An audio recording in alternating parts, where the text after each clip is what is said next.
Okay, and what we have is Judgment, and then Seven of Swords, then Ace of Cups in reverse, and then Magician. So there's a lot of, it's funny, you've got some Swords energy, some Cups energy, and then these are major arcana cards. In fact, you have 1, 2, 3, 4, 5 major arcana cards. So at least there's going to be some sort of way in which the world seems new to you. Or the world, it's sort of like, this is very much a defining point. As you can see, if you look at this card, the top is all fire, and then the bottom is all, it's just sort of like stone and ghosts of the past. In the Rider-Waite, these are souls that have died and they're coming up for renewal. So this is like new fire, new life. This card has a lot of Phoenix energy. So Phoenix is the bird that, dies, the ashes fall down to the ground, and then it rises up again with fire. So it's a real resurrection card. It's a card of being reborn. It has new life to it. I always say that this card is a lot about forgiveness. Whether you're forgiving yourself or others, it's leaving the ghosts of the past behind. And so it's allowing for this new triumphant fire. It's renewal. It is new fresh energy, and it's leaving the baggage behind. So I'm going to say, if there's some way in which you can move on with your life, or start a new chapter, or basically leave old baggage behind, leave old grudges behind, if you can incorporate forgiveness for yourself and others, that's going to create like this new fire, this new life. I usually liken this card to volcano energy also, where the volcano has this fire that erupts from the top, and it spills over and creates all this new fresh land in the form of lava. And when it cools, it's like the old surface of the mountain is no longer there. It's buried, and now there's this new fresh fertile energy that covers everything. It's really an opportunity for new life, through forgiveness, through renewal, through it's like being born again. When this card comes up. So also, if there's any like ghosts of the past, like addictions or problems, long-standing problems, you have an opportunity to renew them through fire right now. Cleanse and go through like a rebirth. This card is Seven of Swords. So this card is a card of feeling like you always have to do everything by yourself. It's kind of like, I call this card risky behavior. You can see in the depiction of the card that there were 7 swords, and he's stealing 5 of them away. And the reason he does this is because he's always doing whatever he has to do, whatever it takes to get by. So sometimes this card can be about deception, trickery, thievery, criminal activity. It's really just like acting in a very risky way. And the reason that people do that sometimes is because they feel this desperation, or they feel like, I've got to do whatever it takes at any cost. And I've got to steal these things away because I'm not going to be provided for any other way. There's nobody else who's looking out for me, so I'm going to look out for myself. And it's very lone wolf behavior. So it's like feeling like you have to do everything on your own. It's feeling like you have to take chances and risks and cut corners and all of that energy. So I'm going to invite you, Gemini, if you've been feeling like you need to do everything by yourself, ask for help. Or if you feel like you may have to be underhanded in order to get success, I'm going to invite you to say, maybe there's a way in which you can find a level-headed partnership or something like that, where you don't have to do everything by yourself. You don't have to take all these chances, take all these risks. This card to me says risky business. There's some way in which, maybe you're feeling like stepping out into a new life is kind of risky, or you feel like it's going to present some dangers to you, or there's just some way in which you might feel like it can't be trusted to turn your life around, or to begin this new journey, or take this chance. It feels like it's chancy to do this new renewal thing. And consequently, because you're not taking that risk, or you're taking too much of a risk, This card, this thing that you would love, your heart being filled, you're actually blocking it because this card I call my cup overfloweth, or my cup runneth over. You can see cups are about the emotions and the heart.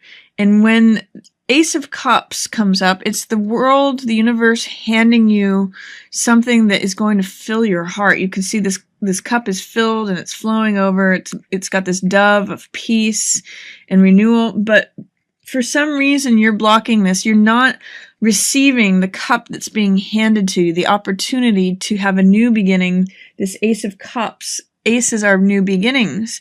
So there's something I think related to this Seven of Swords, which is lone wolf, having to take a risk, feeling like you have to do everything by yourself. It's really like this guy's separate and cut off from the rest of society. He's not willing to participate with others. He just wants to like go take care of his own thing and do it. That's kind of blocking you from having your heart filled. And because he's looking at this judgment, there may be like a harsh judgment that he's making about others, or he's holding on to a grudge. Perhaps he's not accessing forgiveness for either himself or someone else. So that's blocking his heart being filled. And then there's all this love and emotional fulfillment and joy, and even creativity available in this card, but it's being held in suppression. It's being held in shadow. It's not being allowed to come to the surface. So Gemini, consider what it is that Seven of Swords is representing for you, especially in light of how it could renew something, how it could move you from the ghost of the past into new life, because that's blocking your heart being filled. Magician too says you have a lot of power right now. You have a lot of ability to focus your concentration and your consciousness to create what it is you want. Both of these cards are cards of tremendous creativity. As you can see, they're both like beginning cards. Magician is card 1 of the major arcana, and Ace of Cups is a beginning of something that you love. Creativity is in here. It's a new beginning. It's creating something new. Ace of Cups in reverse tells me you're blocking something that's going to fill your heart. But Magician says, I can create whatever I want. I have the personal power to direct my consciousness and my focus to take what is up in the realm of possibility and bring it down to earth, the realm of reality or actuality. So it's telling me that you can create what you want, Gemini. You have the power. You have all the resources available to you. You have the sword, which represents the mental state, wands, which represent fire or the vitality state.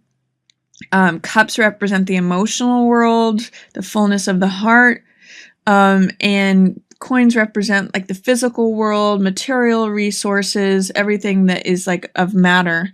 So you have all of those things in balance and you're able to create whatever you want. Try to decide where is it that you want to focus your will? Where do you want to harness your attention?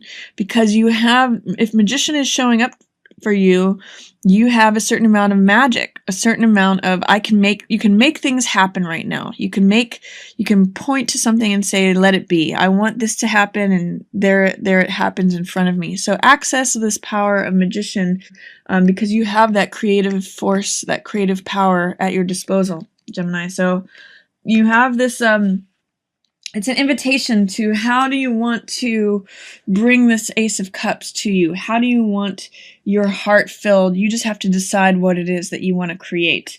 And that is available to you. First, there's also a lot of gold background cards here, which has to do with optimism and having a sunny disposition, just being optimistic about what it is that you want to create. So I'm going to invite you to access your own power through forgiveness, through leaving behind risky behavior or being willing to take a risk. It's kind of, this is an interesting card because there's a high side and a low side to it.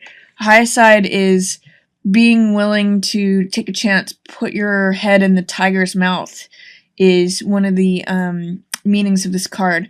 On the low side, it's criminal activity and deception. So which side of this card are you wanting to relate to or to access? Then in the middle of the month, Gosh, this is really interesting. You've got Knight of Rods, who is someone who's usually very courageous and very gung-ho, and he can be kind of cocky. He can be kind of, he can be kind of reckless. In the Rider-Waite, there's a picture of him up on the horse. It's rearing up on two legs. So Knights are all about balancing energies. They're usually very clever, romantic, playful, but they can also be a bit of a trickster. And because he's the Knight of Rods, which represents fire, he's the Knight of Fire. So it's a lot of cavalier energy. It's a lot of, I'm just gonna like leap before I look kind of energy. But he's also very courageous and he's very daring. So he's balancing the energies between going for it and launching forward and being courageous, being cocky, being daring, and then also the low side of it is being, I guess being cocky could also be considered being the low side of it, but being like foolhardy, being overly egotistical, overly, maybe a little bit arrogant. So the fact that he's looking away from the middle of the month tells me you may have conflict with someone who is like that. This can be a younger person. Like, for some reason, I'm getting this could be a teenage son or daughter that is just like a fiery mentality. And fire often represents Leo, Sagittarius, or Aries. So this could be one of the fire signs, or it could just be someone who has that kind of cocky disposition, like, I'm just going to go do it my own way. This kind of has that sort of teenage energy of like, I'm not listening to you, I'm being a rebel. It has a lot of rebel energy for me in relation to this month, Gemini. So if you're dealing with someone who's just being rebellious and cocky and defiant, that's what may be going on at the middle of the month. And you're kind of over it. This is saying you've had your last battle with it, you're at the end of your rope. This is bottoming out. This is sort of like, I've had so much on my plate. I've dealt with, all these swords are different ideas, different thoughts, different frames of mentality. And this is a card of like, it's always darkest before the dawn. You can see in this, the figure is pierced by all 10 swords and they're just done. 10 is a number of completion. So it's saying like you've bottomed out, you've hit rock bottom. Basically this chapter is dead. This chapter is completed and over. You can't take it anymore. So this could be, this card is sitting right in between this Jack of Clubs and the Lovers in reverse. So it could mean a number of different things. In some ways, all these three cards are related to one another. So one of the possible interpretations is that you used to be involved with someone, or you have been involved with someone who used to have a lot of like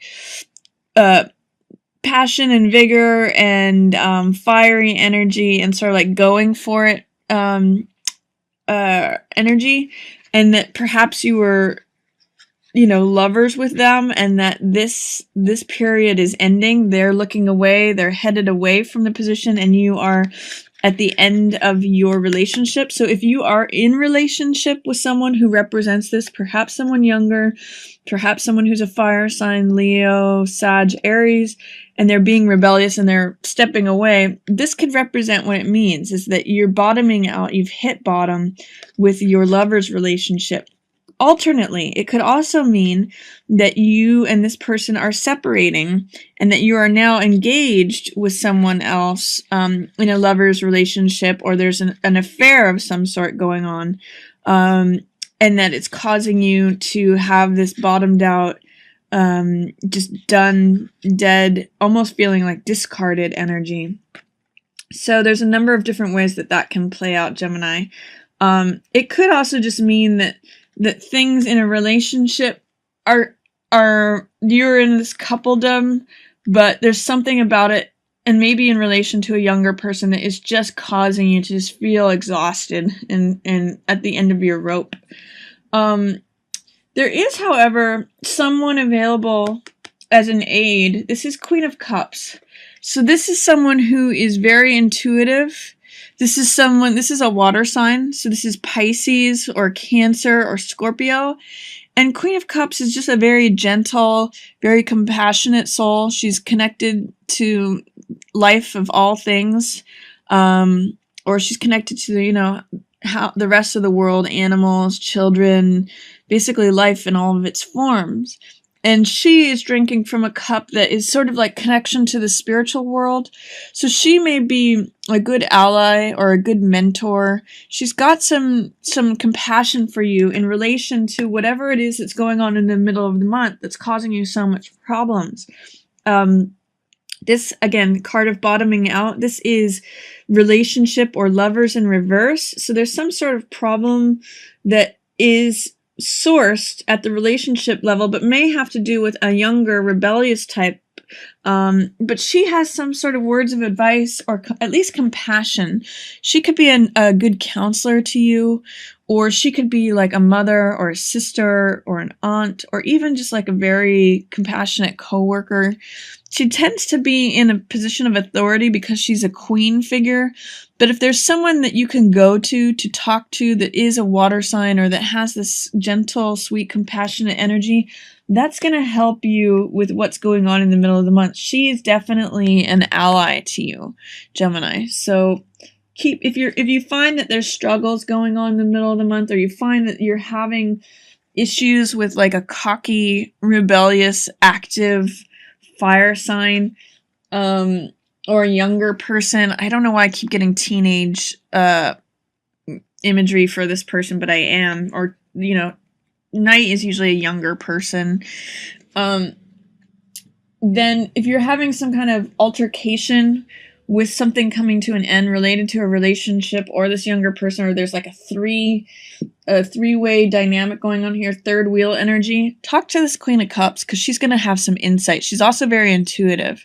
So see if you can seek out, Pisces, Cancer, Scorpio, someone who's even just the archetype of a compassionate mother figure or authority figure. She's going to definitely help you with that because she's looking at the whole situation. She has some insight on it.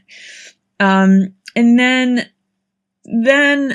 towards the end of the month, what's cool, what I really love to see is that this lover's energy, it actually, you can see in both of these cards, this shows a couple that is involved, they're sensual, they're passionate, and this card is vibrancy. This is the sun card. So here they're looking face to face, the sun is shining, these sunflowers are in bloom, and this card's right side up.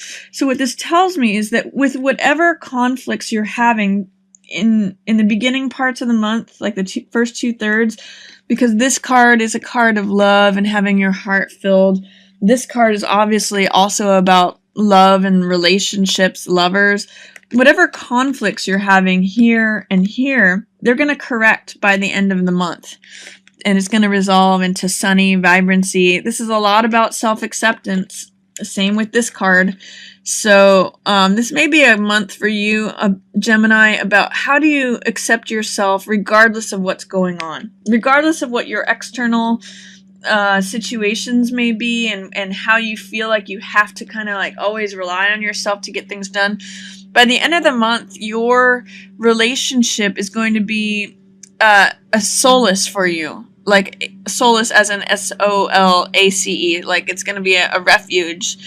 Or you may, if you're not in relationship, you may find that something blooms. You may be in a place of being really ready. You're actually going to just be shining your own radiance at the end of the month. And that's what sun is about, self-love.